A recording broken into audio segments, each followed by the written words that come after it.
USA Ultimate presents the 2015 U.S. Open Championship. We're at Lakota West High School, Westchester, Ohio, just a few miles north of Cincinnati. It's the first leg of the Triple Crown Tour, the mixed division, as Ellipsis from Melbourne, Australia, gets set to take on the Larson Experience out of Ames, Iowa. Look at the final four remaining out of the 12 teams that we started with on Thursday. Ellipsis has stolen the show this week. Keep an eye on the top seed, Dragon Thrust. They're taking on Seattle Mixtape in the other semifinals. And with that, welcome Sean Kenny alongside the voice of Ultimate, Evan Lepler.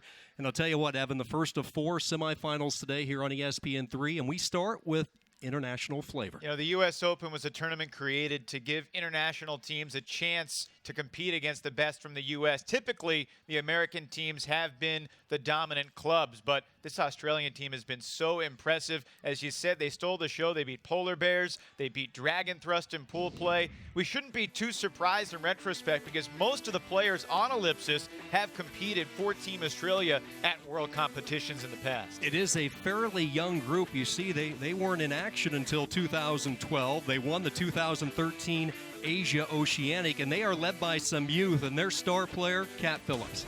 She's been unbelievable. I mean, they call her the best women's player in Australia. 7 goals, 7 assists this weekend, but that doesn't begin to tell the story of how versatile and dominant she can be. As a junior worlds player, she was part of the first Australian team to ever beat a U.S. team, so she has confidence coming in against the best from the U.S. All right, so for as young as Australia is, we have equally impressive as far as the experience level on the opposite sideline with CLE. CLX has continued to be a dominant mixed club, despite the fact that they go about it a different way. They figured things out at tournaments, but they've got a great mix of experience and youth, and Kevin Seeler is the leader of it all. He founded the program a dozen years ago. He still leads them in assists, but more than anything, it's his team. He coaches the Iowa State women. The top females on CLX are products of the Iowa State program, and you know, at 35 years old, he's still got some game, leading them in assists on the weekend. It should be a lot of fun. It's a busy day of Ultimate. The U.S. Open Championships, the Australians getting prepared, CLX ready to go. Both these teams looking for their first berth in the finals. We'll have the opening poll next.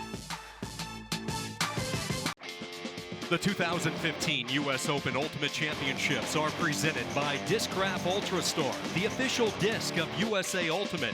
Ask your retailer for Discraft Ultrastar. The Triple Crown Tour, the sport of Ultimate's premier competitive experience. And by USA Ultimate, the national governing body for the sport of Ultimate in the United States. For more information or to find out where to play Ultimate in your area, visit usaultimate.org. Happy Independence Day. Welcome back to Westchester as we take a look at the Ellipsis starting lineup today. Kat Phillips, and we talked about her earlier. She is an explosive young player. She'll be one of the cutters, one of 5 cutters used for the Australians. Alexander and Ashcroft, both explosive. In fact, Ashcroft leads that offensive line with 10 goals over the past couple of weeks. Tullett and Hill will handle the handling duties. On the opposite side for CLX, a veteran team with a lot of experience, and you look at some of their starters with Brennan and Larson, some guys who have been around the block a few years. Well, Kurt Borson has been one of the just goal-scoring machines since his team started. John Starren was actually, playing with Kevin Seeler back in 2003. Those are 2 of the 5 players from the 2003 CLX team that are still on it here in 2015. Neil Hankey, Kevin Seeler, the captains. CLX out of Ames, Iowa. They will be wearing the blue. They have showed a fluctuation of colors with their uniforms over the past couple of days. Yeah, typically see CLX in purple, but they'll go blue today. Australia will go in their whites. Here is what you need to know about the sport of Ultimate. 7 players to a side. The first team to 15 wins. We will get to halftime once the first squad reaches 8. The disc may advance in any direction. You cannot run with the disc, and then obviously you must make the pass within 10 seconds to avoid the stall call.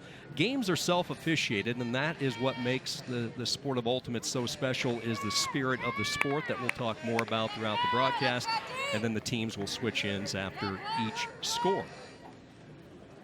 Just an absolutely gorgeous day here in Westchester as we celebrate our nation's independence. This has become a tradition in the world of Ultimate. The U.S. Open, the first leg of the Triple Crown Tour, officially started 76 degrees. You see that wind under 10 miles per hour.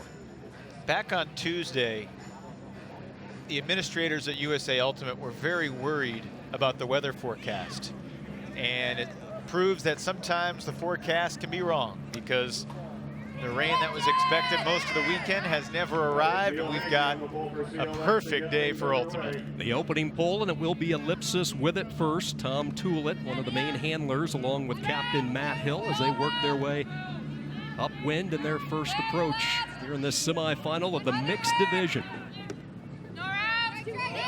Deep shot downfield with a step, and making the grab in the end zone for the score is Brendan Ashcroft, the flyer from Australia. He's one of the fastest participants that's here participating this week. He's a champion 100-meter sprinter. I mean, he has electric speed, which makes him almost impossible to guard. And all day long, he can bluff in, go deep. It's going to be a tough matchup for CLX.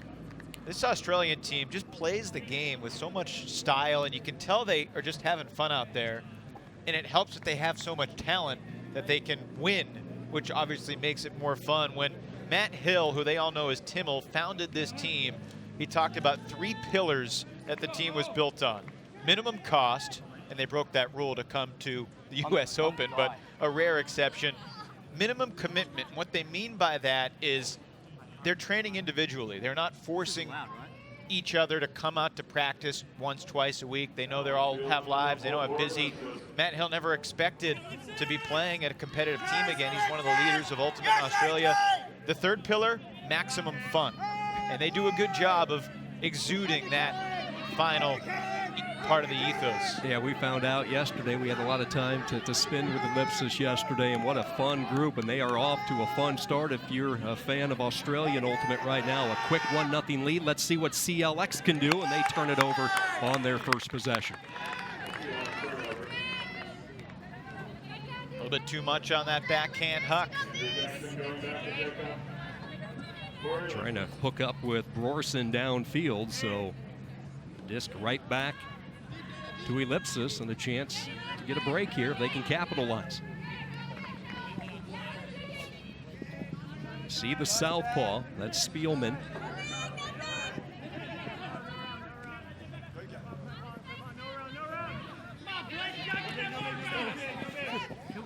Trying to go deep was Gavin Moore, comes back toward the center of the field.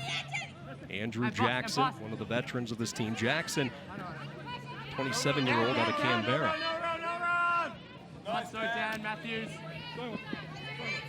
CLX a little bit tighter on the mark this time from Gorson, as he's right on top of Gavin Moore. Good downfield defense here from the offensive line of CLX after the turn. Similarly, Ellipsis has been very patient. There have been a couple deep shots that have been nearly open, and they've waited for a better option. CLX trying to force the forehand. They get it to Jackson with a little bit of room inside the red zone. Very patient approach by Ellipsis, trying to go up 2-0. Jackson surveys, floats it toward the back corner, and it's caught in the back of the end zone for the score. Great recognition that time. Gavin Moore, although there may have been a pick called on the play, Gavin Moore got very open, in part because his defender was poaching. He might have been picked as well. The stall count was rising.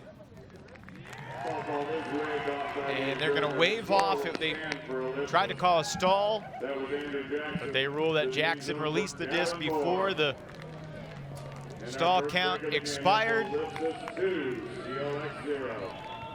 Great start for the Australians. And you said it, working down the field, the patience there was remarkable. They said maximum fun. I said, does that mean you're going to huck it relentlessly? And they said, no, not at all. They want to have a lot of fun off the field, but on the field they want to play good ultimate. And that was really good ultimate from the Ellipsis D-line.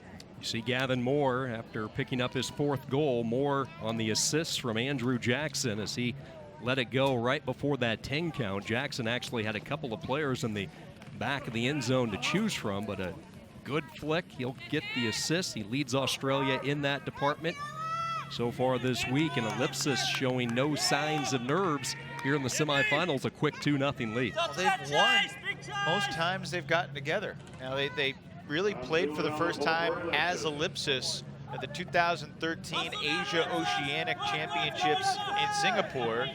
Put the team together, went on to win. So they did something right in terms of developing that chemistry and cohesiveness. There's a deep puck downfield, looking for Andrew Moore. He'll go up toward the sideline, but it curls out of bounds, and another turnover, an early turnover in possession by CLX. And you never know how teams are going to come out the first day of a tournament at a new location. You know, whether that's Thursday morning in pool play or Saturday morning into the afternoon playing at this stadium for the first time. You're out early throwing on the field, but very different throwing in a stadium setting than in a field setting. Victor Tan has checked in for the first time along with Georgia Egan Griffiths for Ellipsis. They work it proficiently upfield and quickly. Pete Allen surveys, dumps it back off the Tulet. Hounded tightly on the mark by Kevin Sealer.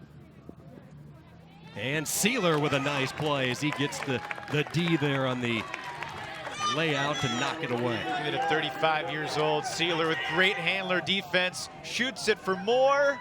Wow, but he was out of bounds. Running out of real estate. They were trying to hook up once again with Andrew Moore. That's twice in a row they've looked for the long huck for Moore. Andrew Moore is without a doubt the fastest guy on the team, and it looked like his toe might have been on that blue line. We have a chance, maybe we can see it in just a little bit slower motion. Andrew Moore, a new guy on CLX, played for Minneapolis Sub-Zero last year. Let's take a look.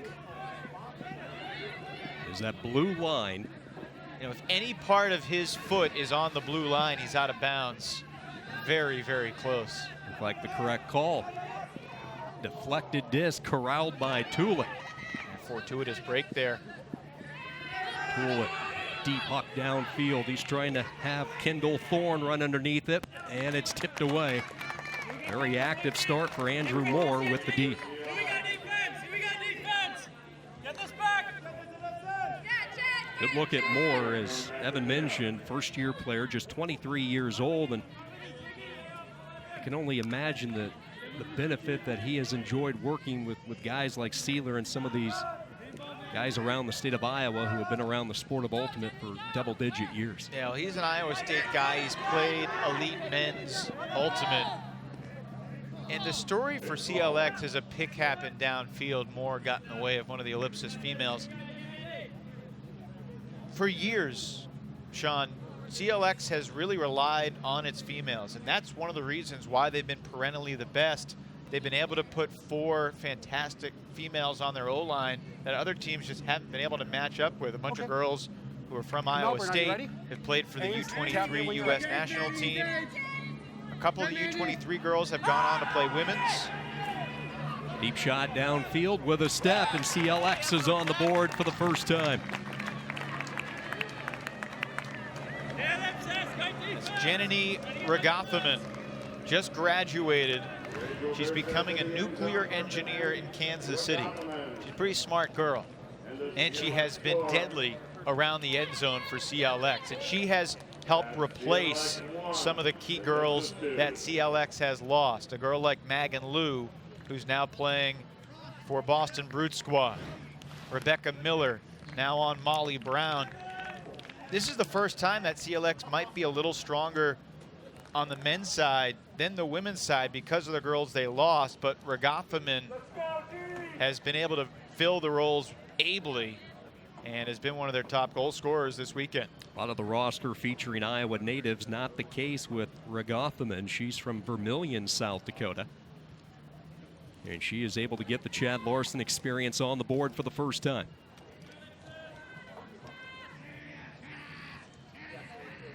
Ellipsis still with the break and a 2-1 lead. Semifinal matchup here in the mixed division of the U.S. Open. Now think about the difference in the 2 journeys logistically that each of these teams took to get here. How far is it from Ames, Iowa to Cincinnati? Not as far as Melbourne to Cincinnati. And there were some issues weather-wise for the Australians getting here. In all, it took them about 42 hours. couple of players coming from New York City. They had a bunch of players connect here in the States for the first time, and kind of coming from all different directions as a shot downfield comes up empty. So CLX a chance to get right back into it and tie it up. And the core of the Ellipsis team has played together for a while. They've also brought in some other top Australian players. Mike Neild is one of those guys, a Sydney native who played for the Australian World Games team in '09. Puck downfield, and it's caught. Beating Neild deep there was Brent Novy. See the pace picking up. Novy looking as CLX tries to remain on the attack. Ross Welch shovels it off far side to Sealer. Lana Sealer out of Hudson, Iowa. We saw Ellipsis play a lot of the cup zone yesterday. So far, pretty much predominantly a straight man to start this one. Here's a miscommunication for CLX and a turnover. A little bit too much on that dump. Kalapek looking for Franey. It's here, guys. What has stood out? You watched Ellipsis quite a bit the past couple of days. What has surprised you the most about how they approach the game? Well, you know, we talked about how they like to have fun. And here's another deep shot just off the fingertips. He's looking for Ashcroft again. There's Cat Phillips with the backhand, so deadly, and that was right on target. But I think, you know, what stood out to me more than anything is just how they match up with other teams better than I expected. You know, you usually think that some of these foreign teams are going to have trouble matching up with the best players from the U.S., but it's been the opposite, really.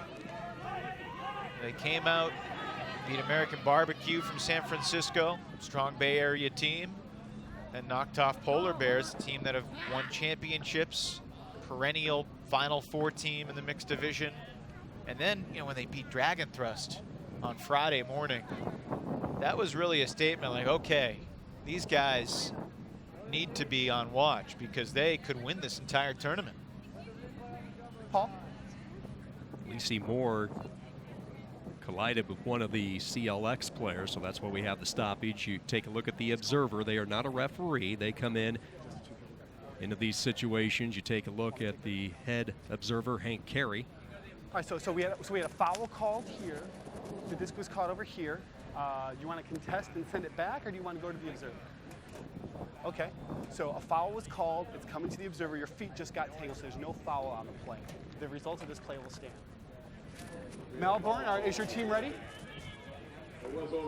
NFL referees could take a page out of the...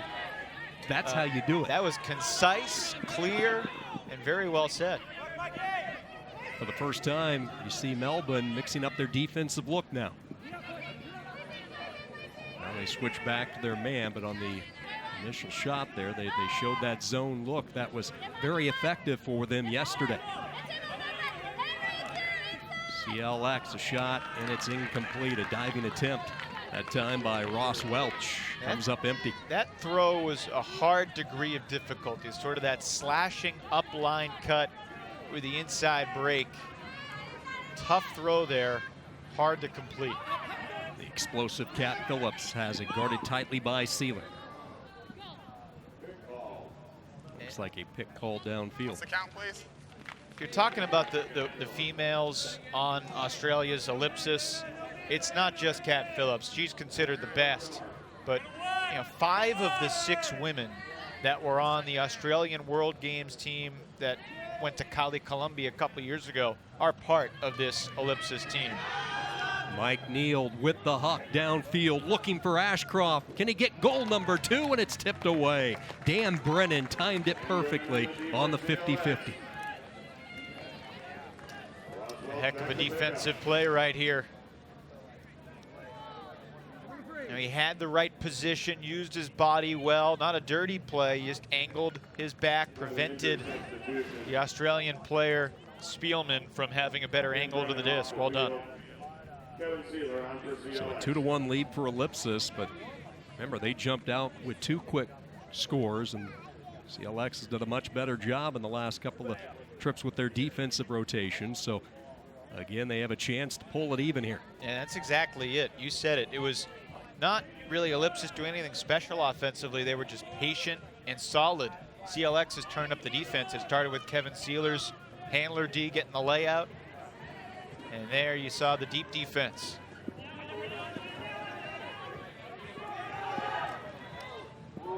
Dangerous pass is controlled by CLX. Hopefully they look to attack. They wanted to go deep for a moment. Saw Welch kind of cocking that gun, but he decided to hold off.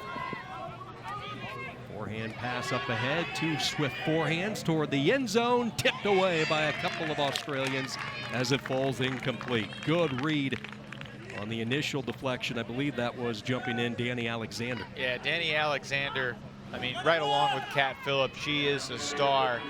She's got size, clearly athletic, going up, timed it perfectly.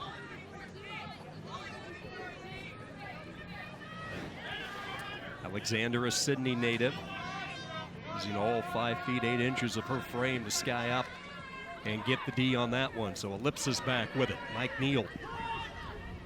We're so happy to land Neal, as Evan mentioned, his first year with this program, but he brings a wealth of experience and leadership to this young squad.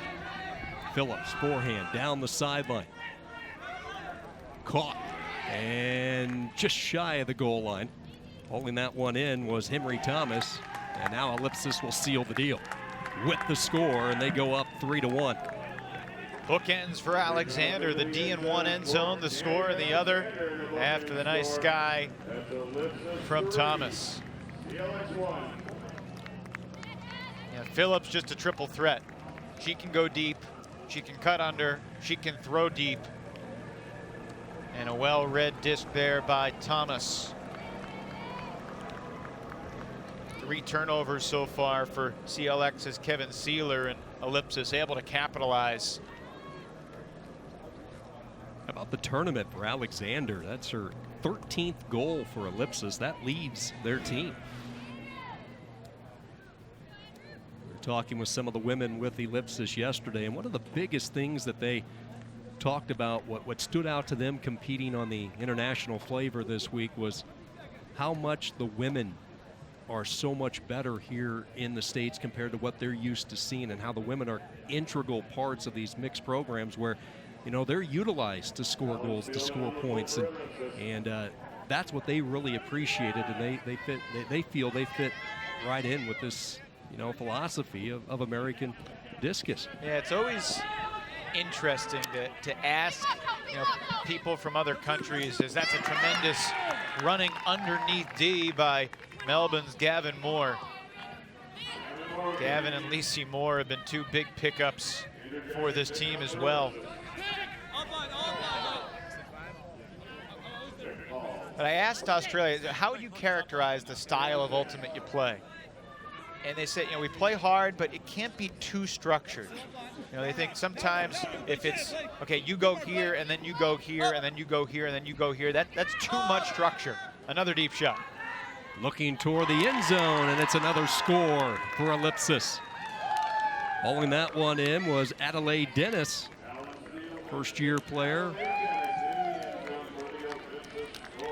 And Ellipsis looking solid. 2 quick ones to make it 4-1. That catch was good. The throw was better. That shot from Spielman was a beaut. Left-handed, outside-in flick, angled perfectly. And first the turnover. Just a great run under D. You know, they say horizontal cuts are sometimes inefficient. You see why. That horizontal cut, easier to D, tougher to throw. And CLX taking a timeout. Good use here of the timeout, I think. Yeah, they're definitely on the ropes a little bit. Adelaide Dennis, 4-year player, biochemistry major. Played at Australian National University, where, ironically, Andrew Jackson, one of her teammates, served as the coach. Just loved the pace of ultimate. That's what kind of brought her to the sport. She was a really good volleyball player in high school, but she said those lines drove her nuts. She hated the boundary of a volleyball court, so she found a home with the sport of ultimate, and certainly Ellipsis happy to have her. Well, I know some ultimate players, you know, were running backs or wide receivers, and on every play the coach said you have to run this specific exact route. As a running back, you have to go this direction. As a receiver, you run your slant and go. In ultimate, you can run in any direction at any time. There's much more freedom, much more artistic creativity on the field, and I think that's what draws a lot of people to the sport. You mentioned how Andrew Jackson has coached a lot of these veteran Australian players. Matt Hill, Tim Hill, he coached a lot of the young players on this team as well. Coach Cat Phillips. And in Australia, there's not a lot of youth ultimate. Usually, players learn to play for the first time in college. And it was funny to talk to a bunch of those guys, because in Australia, if you're athletic and you show a knack for it quickly, you could start playing, and then 6 months later, you're on the national team. I mean, it doesn't work like that in the United States. It's much more competitive. It is a quick ascent to the top, no doubt about it. Pete Allen set to fire the pole.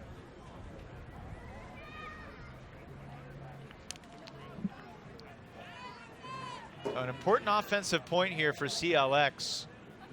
They're a team, Sean, that is not going to be, thwarted by an early deficit. They're more than capable of going on a run. World champs in Prague. The one thing that has eluded them, though, is the USAU title. They lost in a very great semifinal against Dragon Thrust, the eventual champ last year. Just got to note that the Ellipsis sidelines was assessed with a TMF, a team misconduct foul. Not sure what for, but that's their first warning. They get one more warning, and then a yardage penalty is just slipped right out of the hands of Blake Larson. And Ellipsis looking for the juggler right away, and there's the sliding grab and the catch by Gavin Moore, and Ellipsis in control. And you see the emotion from Australia and what this tournament means to them. The juxtaposition between the body language right now of these two teams. And turnovers can be contagious. It looked like Kendall Thorne was saying, let's take it easy, settle it down. Not let's shoot it deep into the end zone. And a nice sliding grab from Gavin Moore. He's been very impactful. One of the older guys, in fact, the second oldest male on the Ellipsis squad at 32. Only Mike Neild at 34, the veteran Australian star, is more ancient. You see the quick transition after the turnover there?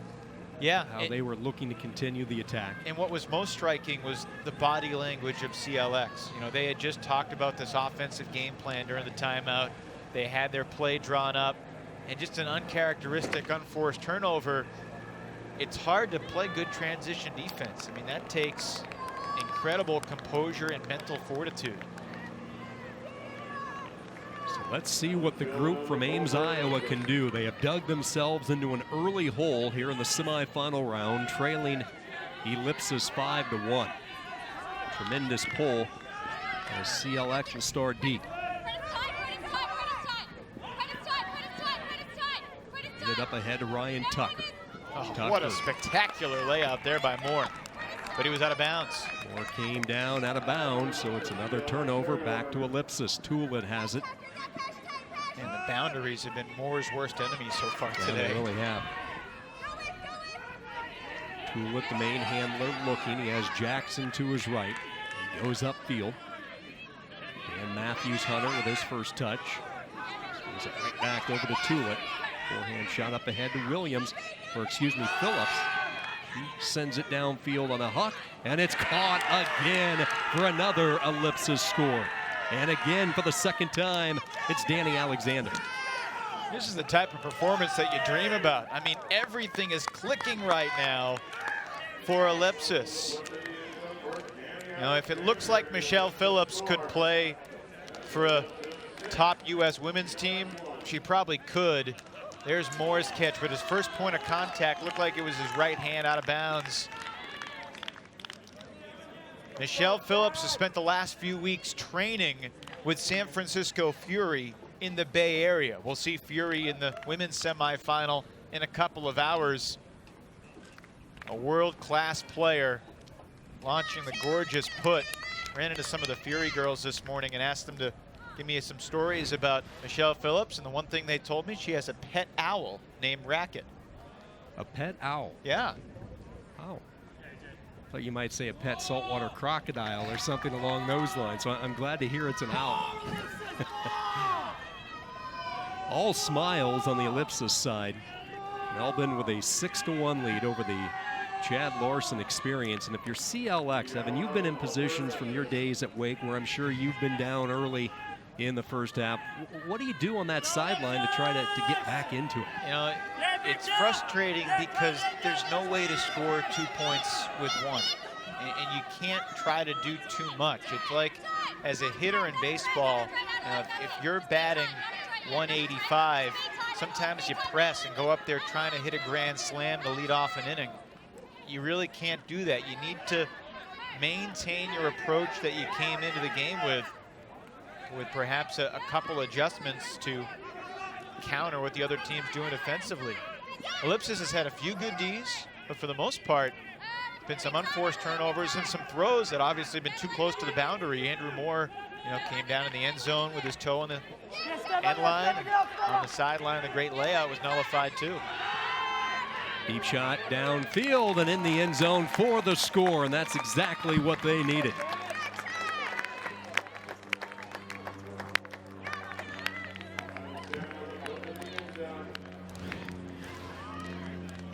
Really fine throw here. John Starren, it was a tough throw too because there wasn't a lot of space and he threw it with pace. Kind of forced it in there. Both CLX goals have been Hucks, 45 yards or more.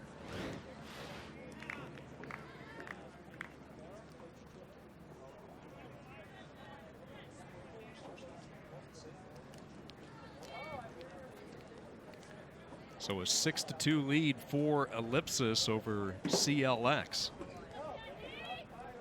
Starren with the beautiful huck downfield to get it to Kate Lyons for the goal. So Lyons scores her first goal of the afternoon, and still Ellipsis with control at 6-2.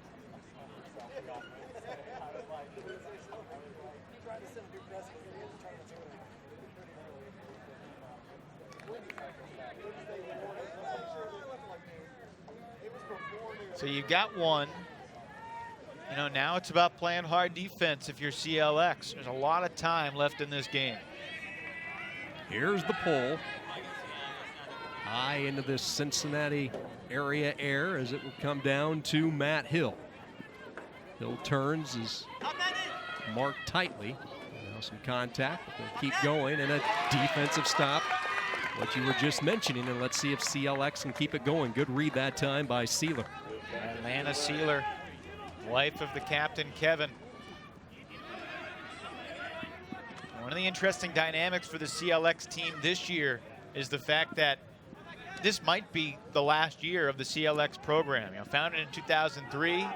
Shot toward the end zone, and this time he stays in bounds. The sideline was his friend as Andrew Moore, who's been an intended target quite a bit in this first half, gets his first score. Yeah, CLX, came on the scene quickly and proved to be nationally competitive in a hurry. The Iowa area, there wasn't a lot of great options to play men's or women's, so they put their best players together, and suddenly, at the first tournament they went to in St. Louis, all of a sudden they were, beating teams that made it to nationals. Like, hey, we can do this. Had a bit of a break around 06, 07, 08. A team called Alpha Cobra Squadron took over with some of the ladies, went to play women's, but they got back together in 2009, fared well at nationals, obviously had a great world championships in Prague. Kevin Sealer, though, told me last night, and there's been a lot of talk the last couple of years about ending the program with some of the top players wanting to play men's or women's, some of the older players thinking about retiring. Kevin said last night, this will be the last year of CLX. Now, sometimes players change their minds, and CLX has been so successful doing it their way. It wouldn't shock me if we see them again in 2016, but he said because of that sort of feeling amongst the team, there is a little bit more of a sense of urgency this year to do what they haven't done before at the USAU level. 6-3 Ellipsis with the lead as the pole goes out of bounds, but there was an offside. So, you mentioned with that CLX and possibly this being their last year, what type of impact does that have on a state like Iowa as they continue to try to grow the sport of ultimate? Yeah, it's interesting because, Iowa has had some good college teams, especially University of Iowa and Iowa State women. They've been to nationals a lot. But from the club standpoint, it's been some Iowa players going to Minneapolis, going to Chicago, going to some other Midwest locations. Ross Welch with the pole. Everybody stays on sides this time. It will be Ellipsis working downwind. But teams do bubble up. There's the Kansas City Prairie Fire men's program that made nationals for the first time last year, and I would expect them to be back. They just added Brett Matsuka to their roster, a very talented player. Traveling call is the original call here, so play stops. Now this is the time of year when you get to see players compete with their new teams for the first time.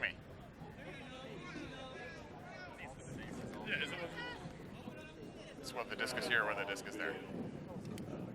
I'm saying I didn't travel. Okay. So overruling, no travel. Disc is there. To me, Coming in on 1. as we watch the sport, what we just heard there and some of the dialogue that we'll continue to hear over the next couple of days, this is what separates the sport of ultimate from the other sports. The spirit of the game that we've talked about. Oh, here's another tip, and it's saved.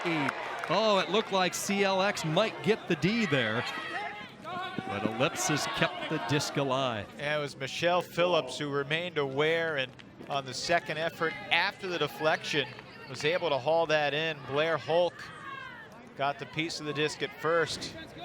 Check this out. And Hulk is a player who's only playing with CLX at the US Open. She's been amazing. She's been playing ultimate for less than a calendar year at Iowa State. Couldn't commit the rest of the season, but playing at the US Open. And this is really her first experience seeing high level. She hadn't seen a lot of female players lay out in college. And Ellipsis, though, able to capitalize. That play by Michelle Phillips was really remarkable. It was the Phillips sisters along with Hill working the disc downfield, and then a breakdown defensively for CLX as Mike Nealed on a drag route wide open going horizontal across the field. The Phillips sisters, Timil. They called him Timil when he started playing Ultimate because they thought he looked like Tim, even though his name was Matt. Nobody in Ultimate in Australia knows him as Matt. Mike Nealed started playing Ultimate for the first time in Colorado. He was a camp counselor, the Camp America program, something that I've been familiar with during my days going to summer camp up in Maine. He went to a summer camp in Colorado, started playing Ultimate there. I think he told me that he started playing Ultimate because he was interested in a female, and that's a great reason to start playing. Whatever the motivation, right? As long as you let her beat you when you play the Ultimate. And he has become, perennially one of the top players. Been to 2 World Championships, 1 World's Game. First tournament was in 2003, and he was on the national team for Australia in 2004. I mentioned Brett Matsuka. He started playing Ultimate in Queensland and has played with Mike Nealed a lot on Australian teams.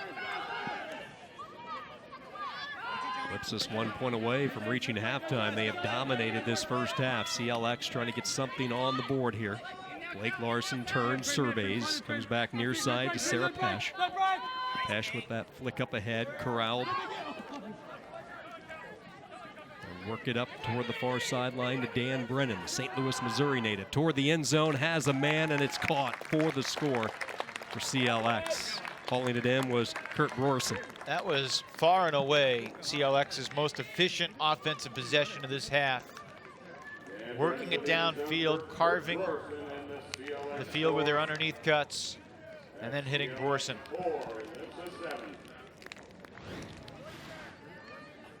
Brorson, one of the few non-Iowa natives, a Stillwater, Oklahoma guy. Went to the University of Oklahoma, now 30 years old.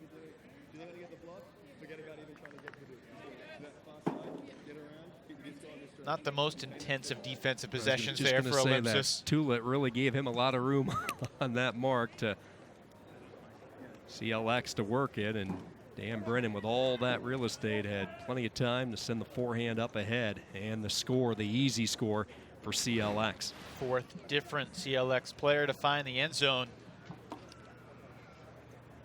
CLX played together as a team once since Nationals. They played at Poultry Days in Ohio not that long ago. That's a different type of tournament than the US Open for sure.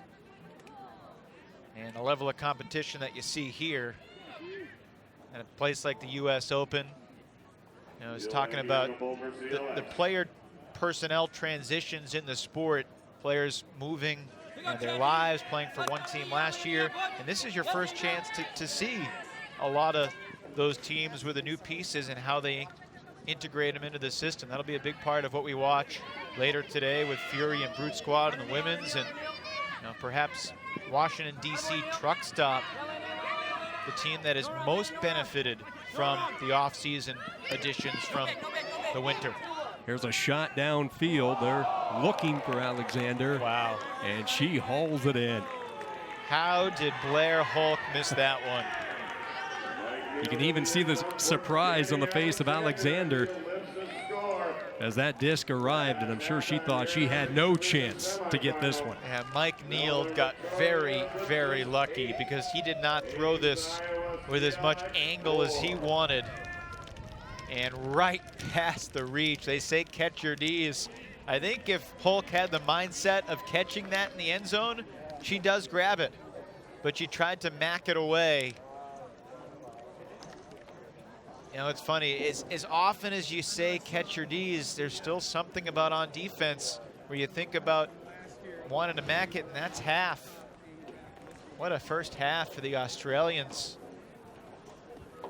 So they go into the halftime leading by 4, 8-4. Big component of their success was Matt Hill in the first half, one of the leaders, and he'll be joining us in just a little bit. So Ellipsis here at the US Open making a big splash. They kind of woke everybody up yesterday when they knocked off Dragon Thrust. Their one loss was to Wild Card, 11-9 in the soft cap game, but then they bounced back, beat Bird out of the Minneapolis area 15-7, and now in this first half they have flat out dominated the Chad Larson Experience to a tune of 8-4 here at halftime.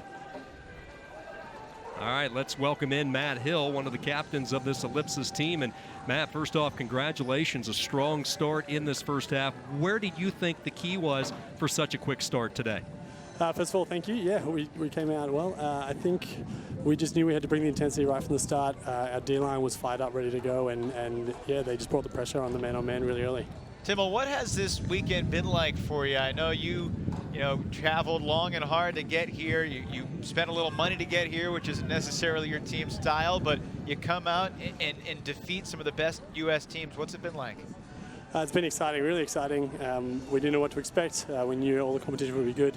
There's been some great matches, some really good opposition, and yeah, every team we play, we know they're going to be tough, so we have to be on our game every game. We've seen the Phillips sisters do their thing. What has it been like for you watching them grow as ultimate players into players who can compete at this level?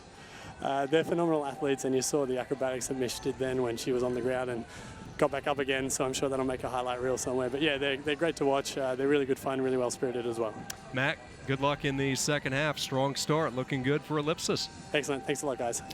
Matt Hill, one of the captains for Ellipsis, and right now the Australians with an 8-4 lead over the CLX, the Chad Larson Experience. It's semifinal number 1 here in the mixed division of the 2015 U.S. Open Championships. Ellipsis with an 8-4 lead over the Chad Larson Experience. Welcome back to Westchester, Ohio. We are at half, and we're joined by CLX's Kevin Sealer, one of the co-founders of the Chad Larson Experience. And Kevin, not the type of start you had envisioned. What do you need to do in the second half to try to turn the table on the Australians? Well, I think our defensive pressure has been decent. What we have to do is turn it over less on offense, obviously, but even more than that, the O's got to play with a little passion to get the disc back when we turn it over. I'm not sure if we were ever really within bidding distance on almost any pass that they threw. So our defense's D is good, but our O has to wake up and kind of want to play defense a little more. Otherwise, you know, it could be more of the same in the second half. Kevin, I'm sure you're not happy with where you guys stand, but the ultimate fan in you has to appreciate how good Ellipsis played in that first half and what it means for the sport to have this Australian team doing what they're doing this week. Yeah, they did play great. Their offense is extremely clean, especially their D-line's offense. It seems like maybe they're not running O and D-lines exclusively, but when our O's turning it over, that vert stack they're using is just, you know, switching the field, getting yardage, throwing up the sideline. If they, you know, when the momentum stops, they just switch the field on us again, and they're kind of making us look silly out there. Before we let you go, can you tell us the quick story of the jersey that you're wearing and what's the deal with that? Yeah, we're all just big Cat fans, and this is kind of a Captain America shirt, so I don't know. Well, some of that Captain America might come out in this second half. Good luck as you try to get back into it. All right, thank you. Kevin Sealer, the Chad Larson Experience. Right now they trail here at the break by a score of 8-4. We'll take a look back at some of the first half numbers and highlights when we return to Westchester.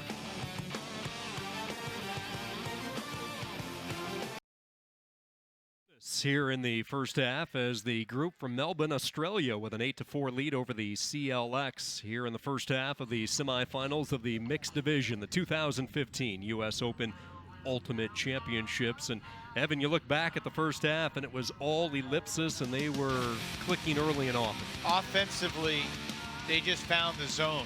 You know, and like NBA Jam, the basketball has flames on. They were on fire in this first half. Every shot that they took seemed to work out, even ones that looked like they should have been D'd. CLX offensively, 7 of their 9 turnovers were unforced. This was one of the ones that was forced, the great D in the end zone. And just a nice read of the disc there from Henry Thomas. Took his time, little S-cut to Danny Alexander, who was basically unguardable. The females on Ellipsis, we knew they would be good. They're carving up space, and the throws have been on the money. That was Adelaide Dennis wide open. Number 85, Tom Tullett, they call him Cupcake. He's got some high stakes on the line. Apparently, they've made a bet that if they win the tournament, he has to shave his head. And so far, it's looking like they may need to get some clippers. It's not even a professional barber. One of his teammates is going to shave his head. Kat Phillips, we talked about her off the top. Mike Neild, number 1, a pickup for this tournament, has provided invaluable leadership. And just, you know, the patience and presence is what has stood out. You know, they've moved the disc well, side to side. This is a disc that should have been D'd, but, you know, when you're making scores on plays like that, it means it's your day.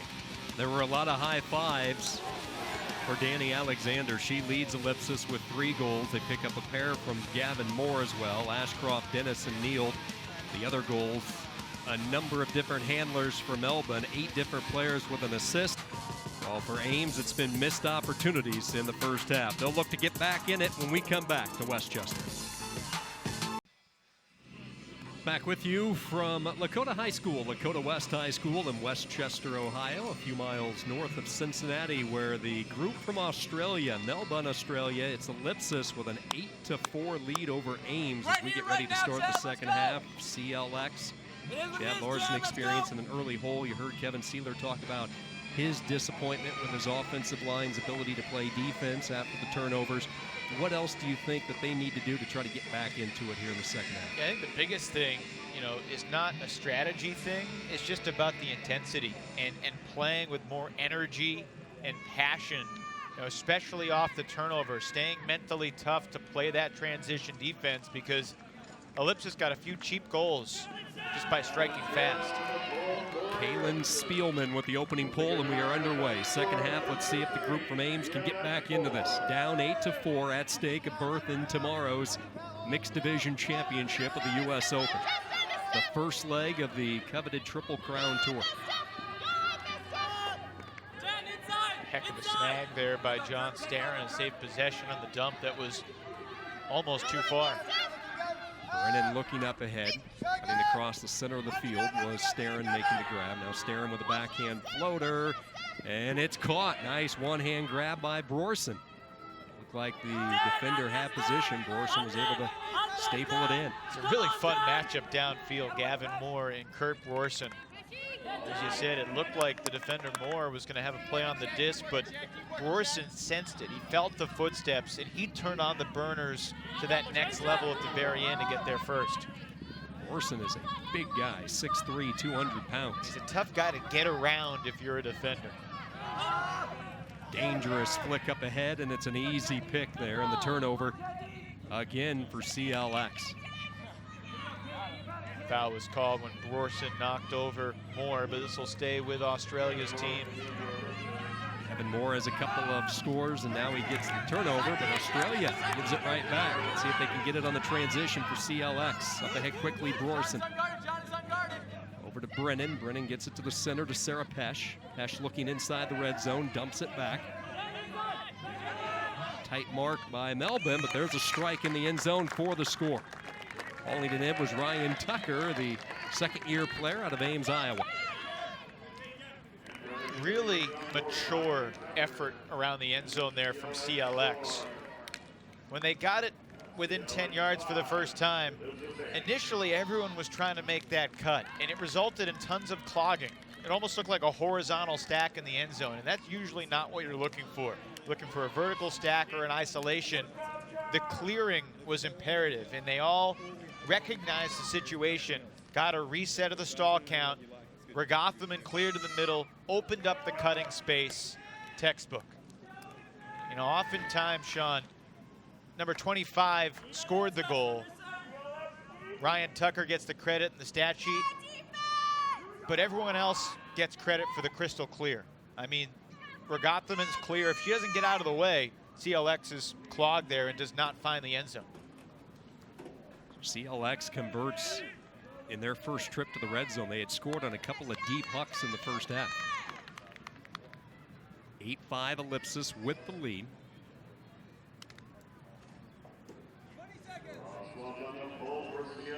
Kevin Sealer talked about how the vertical stack for Ellipsis just torched them in the first half. What adjustments can you make to try to take that away? Again, it's intensity. I mean, you can do some things in terms of switches to poach, but this is not a team that practices a lot together. They're a team that figures things out. They have pretty good chemistry, but there are some players who are young and inexperienced with the rest of their teammates. Ellipsis able to swing it. CLX forcing forehand. Swing it back toward the center. Leaping up high was Neild. He was able to maintain control despite the contact from Andrew Moore. Another great matchup, Neild and Moore. Now a flick downfield, and it's tipped away at the last second. Let's see if there's contact. They were looking for Alexander in number 4. It will be a turnover, and CLX gets control. I think a pick was the call, but when the turnover happens, it overrules the pick. Welch gets it back to Franey. Franey hounded tightly by another number 33. That's Henry Thomas with the mark, and here is a turnover. That tight marking by Ellipsis creates the turnover. Here's Hill looking toward the end zone. Nothing there, still surveying.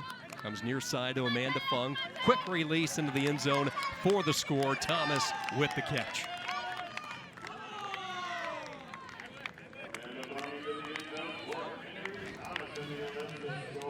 Well, here's his bad throw, and you mentioned the mark from Matt Hill right there. It looks like an unforced turnover, but it was an aggressive mark that helped to force the errant throw, and then just, again, the quick strike offense. And you can say that the body language from Bill Franey right there kind of said it all. We just talked about playing intense defense off a turn, and I got burned to the open side. Now you could tell in his mind that's what he was thinking. See Thomas in the backdrop. His first goal of the game. He has an assist, a helper as well in this one.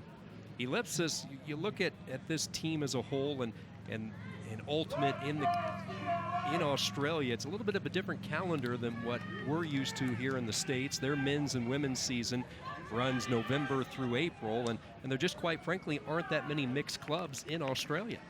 They battled at Nationals last year and actually came in second, they said, after winning the Asia Oceanic Mixed Championships in 2013. They beat basically the Filipino national team, Asia Oceanic Championships in Singapore in 13. Tight mark by Alex Prentice. We haven't mentioned her. She's the youngest member on the team at 20 years old, second-year player for Team Ellipsis. Plays basketball for her university. Also picks up ultimate. This is the break for university, so she's not missing school at the moment.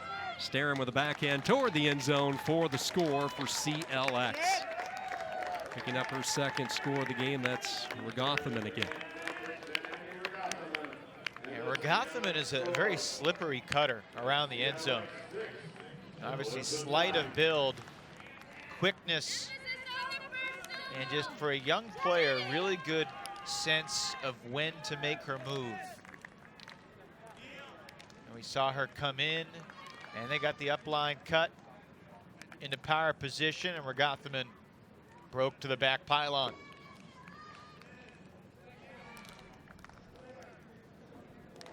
And a very nice throw from Starren around the defender. Starren gets the assist. Now this is still a game. 3 scores. CLX very capable of going on a run. You look at their tournament so far. They started Thursday with a 15-12 win over Union. They beat Cahoots 15-5. One of 2 double-digit wins for CLX in pool play. The other was against Team Columbia, 15-5. They had the 14-12 win against Slow White. And then their one loss was to Seattle Mixtape, who's playing in the other semifinal as we speak. Well, that was a 1-point match at 15-14. Yeah, Universe Point. CLX had the disc. I believe they received on Universe Point, had a turnover in Seattle, able to work it downfield for the goal. It was a more important game from Seattle's perspective. They needed to win to make the semis. Otherwise, they would have been in a tiebreaker and it would have come down to point differential. Unclear what would have happened. CLX knew they were in the semifinals. The only question, would they finish as the #1 seed in their pool or the #2? You know, no teams went undefeated in the mixed division. All 4 semifinalists went 4-1. Cat Phillips soars up high to snatch it. Phillips turns, looks upfield. Of course, the format for the U.S. Open changing this year with 12 teams instead of 8. The expansion as Moore knocks it away, creating the D there and the turnover. Andrew Moore, who's been active, he's been all over the field for the CLX team. And let's see if that can kind of lightning rod the men and women in blue here this afternoon. There's no question a play like that can be a game changer. Moore's second D of the game, and an impressive one. He was just in the pocket of his cutter.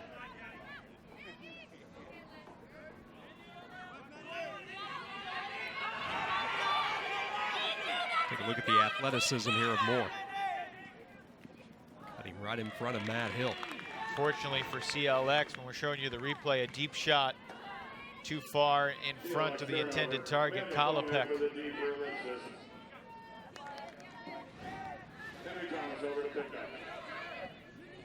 Kalapek got her fingertips on it, but Amanda Fung was there defensively. Hill deep downfield, has a teammate. Disc up in the air, and snatching it down is Alexander again. What a pass, what a catch. And Alexander having quite a game. Look at this toss by Hill. It was a great throw, and this was a better catch. Alexander with the footsteps going up to the highest point. Danny Alexander to the summit for the score. Now they are going to take a look here as the observers have been called in. They're questioning whether Hill traveled with it before letting it fly. So That's the discussion right now, and we'll wait to see if the goal is allowed for Danny Alexander. Looks like it's coming back. Tough break. That was one of the prettiest grabs of the game. Now, most of these Australian players have not played with observers before. What do you think, Evan? Is this a travel as you see Hill right there make the catch? I'm shaking my head. You've seen worse, I can tell by your reaction. Yeah, you know, it looked to me like he held his pivot foot. The question may be, did he take sort of a gratuitous step? Going to the observer, and Cheetah says it's a travel, so it's a travel. So you'll take the goal off the board for Ellipsis. It goes back to 9-6. There's a reason she's wearing orange and I'm wearing blue. See them trying to force Hill to that forehand. He goes that direction. Low grab, now they flick it back toward the end zone. Same result though for Ellipsis. Alexander again with the haul in.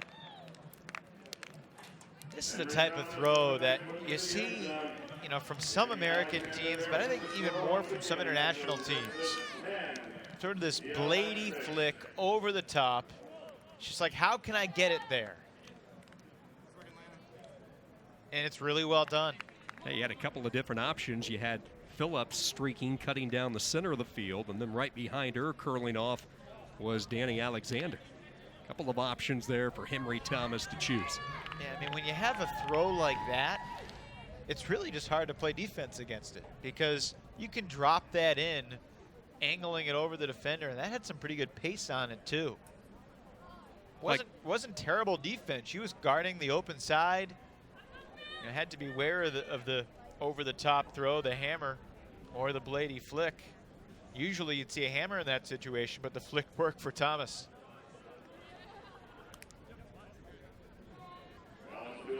Ellipsis with a 10-6 lead, and now they fire the pole downfield.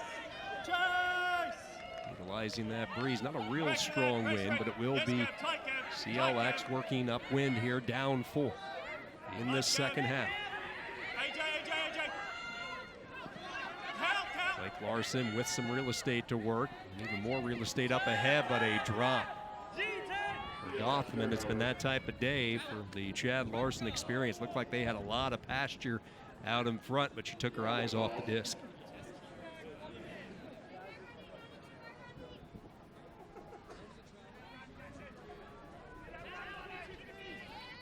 Traveling the call as Tullett tried to get a jump start, so they will reset it.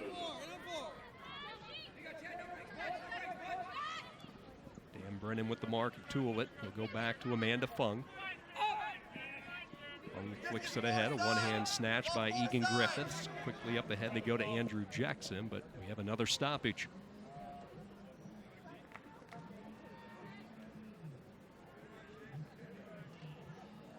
Yeah, we're talking to... You set? She can acknowledge. We were talking to Ellipsis yesterday when you saw some of these rosters and the high sheer number of bodies that these teams, these clubs bring to this tournament. Ellipsis with one of the smaller rosters. They don't bring a lot of people, and they said that really has not affected them. And quite frankly, the roster that they sent here with their number around 18, 19 is as large as they go. They're used to playing tournaments with 14, 15, 16 people. That's largely a byproduct if there aren't as many people playing Ultimate in Australia. So in order to have a tournament at a high level, you got to spread the talent out. Getting a little sloppy here. Both teams, there's some turnover, so it goes right back to CLX. 10-6 Ellipsis trying to march into the finals tomorrow. They're on ESPN 3. I'll look at the bid. Great job there by Larson. Saving possession for the Chad Larson Experience. Now they'll take a shot downfield, wide open, and it's through the fingertips of Kate Lyons. Oh my. That's killer. Lyons looking for number 2, and she'd love to have this one back. Just a little too casual here. Keep running, go for the clap catch.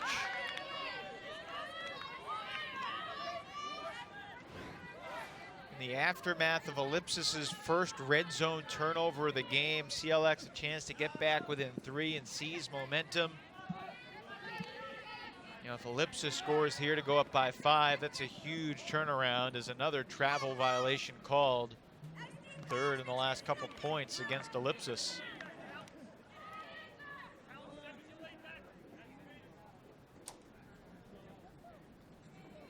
Mentioned this Ellipsis team coming together really for the first time. A lot of players who have played in other tournaments, but for this season as they fire the huck downfield and stretching and snatching it, but was he in bounds? Yes, he was for the score. Kalen Spielman using all 6'2" of his frame to haul it in. Observers were very hesitant to signal the score, but finally they do. What a throw for Andrew Jackson. And Spielman was fooled by this. Look at this little pirouette he does, spinning around. And did he stay in bounds? Oh, yeah. By a mile. That's the type of throw with great finesse. He really zipped it out there, but almost like he tried to pull the string halfway there. They just floated and slowed down.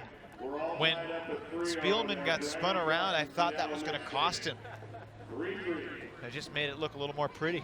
Do you know how difficult that is, what we just saw there? You know, if you're field level, seeing that in full speed, for him to be in full motion like that, to do a 360 and not break stride and still have the composure to haul it in and know where that boundary is for the back of the end zone. Tremendous effort, just a perfect example of the type of athletes that the ultimate community provides each and every week. It's kind of a double-edged sword. You could critique his read of the disc. You know, he got spun around. He didn't read it all that well, but the ability to keep his balance. Oh, man. And, you know, at one end zone, Lions had the disc in her hands, wide open, couldn't haul it in. Big swing, and now Ellipsis with their largest lead, matching their largest lead at 5, 11-6 in this second half. You know, you watch Ultimate, and the top players have disc skills that make, you know, throwing and catching look so simple and reliable. But, I mean, you go out there, the disc spins differently every time. The wind can make it pop up ever so slightly, pop down ever so slightly. And CLX with another efficient offensive possession to inch back within 4. It's hard to appreciate sometimes watching on TV or even up here in the press box, just the immense amount of skill that all these players have in terms of throwing and catching the disc and manipulating it in a number of different ways.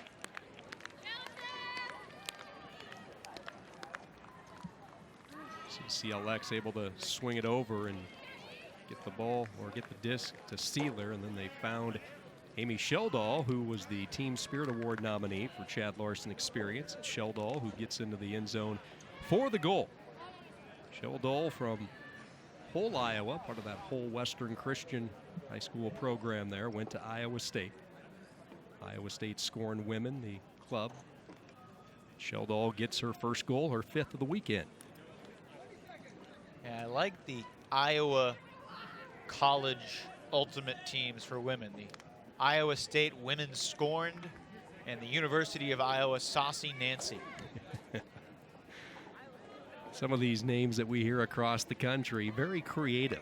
Yeah, I mean, CLX, Chad Larson Experience, people have just kind of accepted it as part of the lingo in Ultimate, but back in 2003, you know, the actual Chad Larson is a person.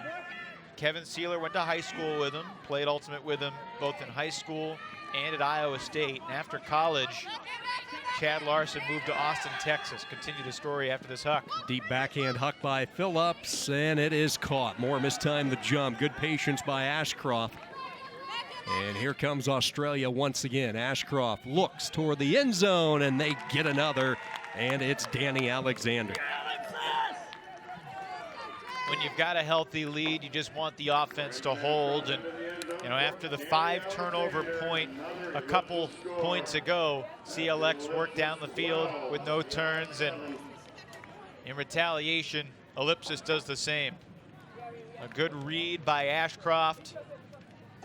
Quick little give and go, and then to the end zone.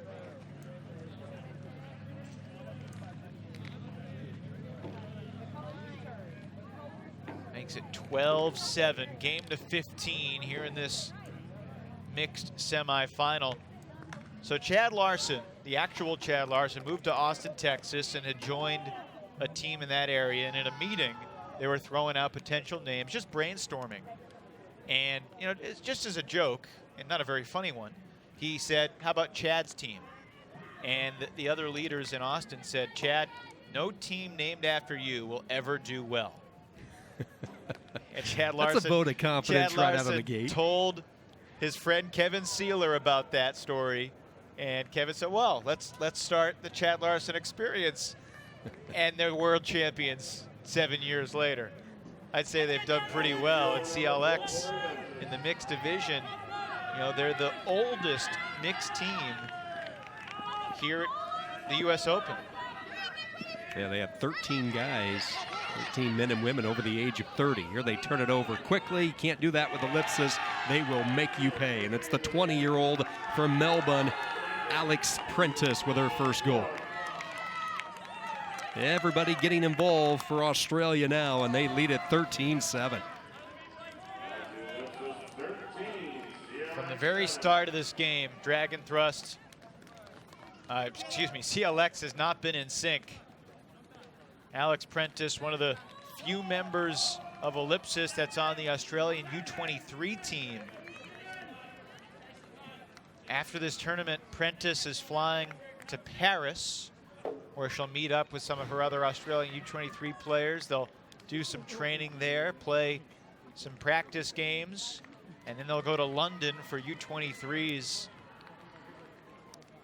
coming up about a week from now.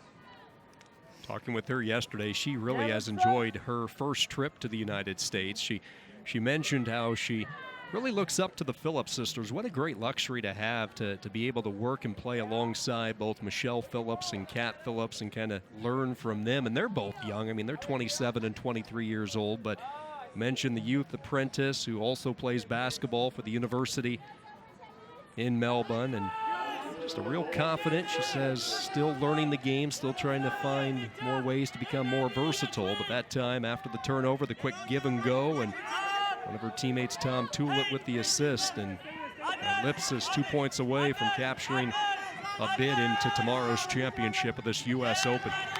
CLX with another turnover. And if you call that an unforced turnover, that's the 12th unforced giveaway among 16 total turnovers for CLX in the game. There's the hammer swing all the way across the field, and it's tipped away. Good read and hustle that time. Jumping through for CLX was Borson. This is Starren dumping it back to Sealer. Sealer goes over to Dan Brennan. Left-hand forehand flick up ahead, tight-roping the far side, staying in bounds with the catch, and then toward the end zone, but too far out in front as he tried to hit Starren. Yeah, that flow had looked so good. Sealer made the remarkable catch near the sideline, leaping in the air. He got that right foot inbounds just before the left foot landed, and then he just rushed the throw a tiny bit.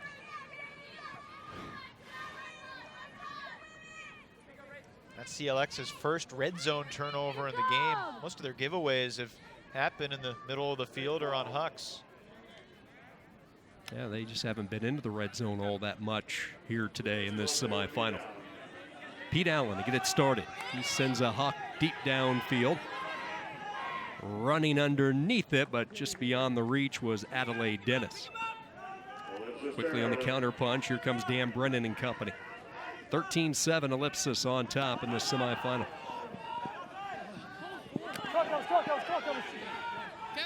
Sealer, who led the team in assists coming into this game, added a couple more today. Go back center to Dershide. See Sealer, he's all over, making the diving grab. Keep possession, little floater. Into the red zone they go, and into the end zone. But we have a call before that. Let's see what we have ruled here. Not in, it's in on one. Well, they're going to say not quite in. I think he was straddling the end zone, 1 foot in, 1 foot out. Morrison right on the doorstep. Dumps it back, a little bit more room to work for Starren. Across the field throw, perfectly timed there as Brennan showed tremendous patience. Thorne went up for it, but Brennan stayed down and he hauled it in. We'll see if CLX has one final push here. Not an easy throw. Has some space to work with, but a lot of float. Pretty good hustle from Kendall Thorne laying out for this. Read well by Brennan.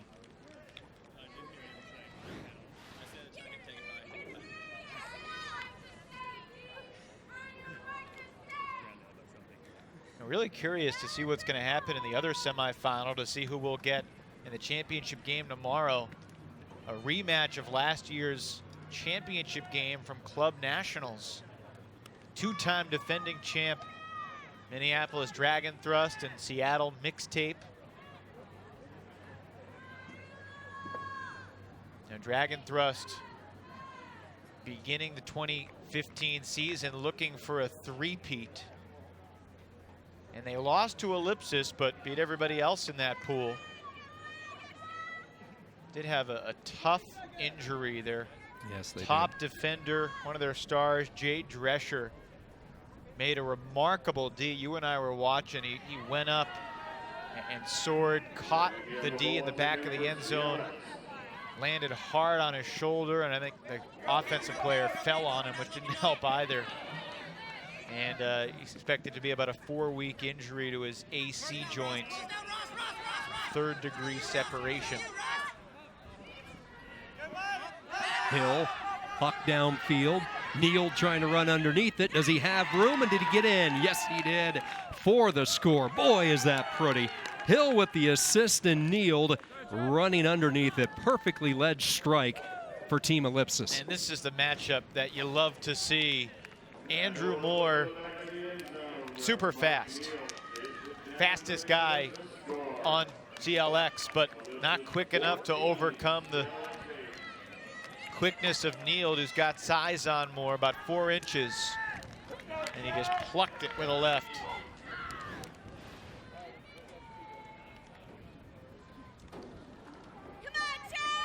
Neal gets his second tally of today, and Ellipsis 1 point away from marching into the finals. Real quickly in this mixed division, some of the other games today in the consolation finals. 5th place goes to Union. They were a 13-11 winner over Polar Bears. Wild Cards secured a 15-14 win over Slow White. Bird out of Minneapolis, a 12-11 win over Cahoots. And then Team Columbia, a 13-8 win against American Barbecue. And we mentioned the expanded field this year for the U.S. Open, the international flair that we have enjoyed watching. Colombia with a couple of teams, Germany. We saw Great Britain on the men's side, and then the splash that Australia has had. I think that's been a good addition for this tournament. Yeah, it's been really fun. And, you know, there have been international teams in past years. 2 years ago in Raleigh, the team from Denmark, Ragnarok, was there. Colombia has been a steady participant. We had Clapham, the top men's team from Great Britain. At the U.S. Open in Minneapolis last year, you know, meant for, aside from the 4 teams that made the semifinals, I think, you know, Toronto Union really showed well. You know, that's a good win for them against Polar Bears. And, you know, in the battle for Boston today is Ellipsis with the underneath D, just pouring it on and on the doorstep. Wild Card got a great win over Slow White. All right, for the victory and into the end zone, Dennis hangs on. Let's see, they're going to say she's straddling the line, so it's going to take one more pass. Ellipsis looking for their first ticket to the finals, but it won't happen here as she threw it away. Easy read there for Brorson.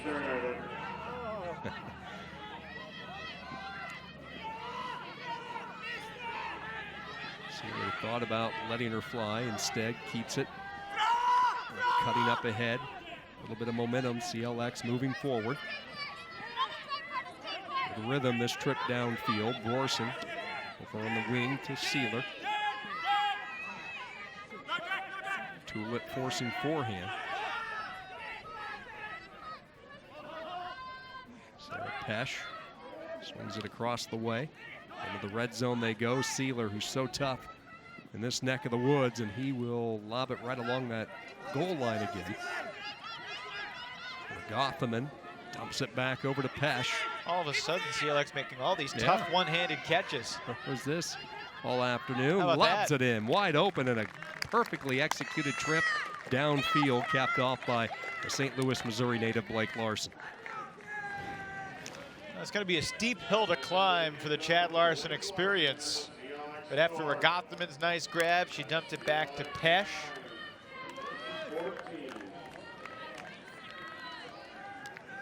And then into the end zone. Sarah Pesh and Kurt Brorson were the two players on CLX that were familiar with the Australian team. They had traveled and played in Australia in the past and played against some of these players. So the scouting report that CLX had put together was largely a product of Brorson and Pesh's travels. And Blake Larson, who is not related to Chad, with his first goal. Yeah, you mentioned the scouting, and these teams, a lot of the teams are very familiar with one another, but you know, what type of scouting goes into a matchup? You know, as you go deeper into these tournaments, we look ahead to the other legs of the Triple Crown Tour with the Pro Flight and then the Nationals ultimately. Well, what's the preparation work when you have a short mode to deal with, like these teams here playing each other in a 3-4 day span? You know, in 2015, there's a lot more video out there. You know, Ultiworld does a great job shooting. There's been other Skyd and Next Gen in the past that have put together a lot of video, but there's more video than ever. But there's not a lot out there yet. And I think even if there were, you know, most teams right now want to be focusing on themselves. You know, there's not a ton of opponent-specific game planning. You know, before this tournament, none of the American teams had seen the Australians before, for the most part. And vice versa, the Australians were not very familiar with the teams that they were going up against. So, you know, especially for the U.S. teams, this is a tournament about, you know, you obviously want to take the field and win. Every time you take the field, that's important. But it's also about trying things out and figuring out exactly what's going to work, what's not going to work, using some of your younger players and giving them valuable reps against the top teams. It's a hard balance for some, you know, captains, coaches, leaders, because obviously you're tight, 12 all game to 15. You want to win the game, but that's a valuable experience to be gained for a young player who may not be among your best 14 guys, but maybe it's a 22-year-old who's got great potential who could eventually be one of your stars.